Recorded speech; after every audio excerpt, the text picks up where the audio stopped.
How to pin a comment on TikTok. To pin a comment on TikTok, you first need to open the TikTok application on your phone. You will then be taken to this home page. From this page, you need to tap on the profile icon at the bottom right corner. Once you are in the profile page, you need to open a post from your feed.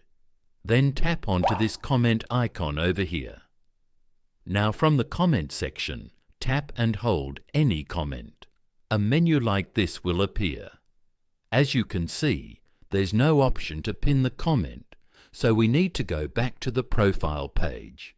From here, you need to tap on the menu at the top right corner.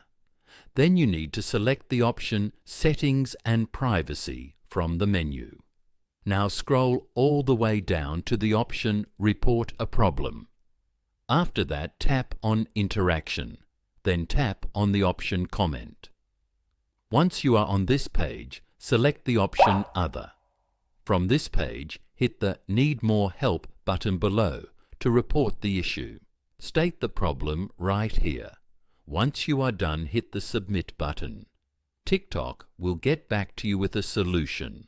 So by following these steps, you can possibly pin a comment on TikTok.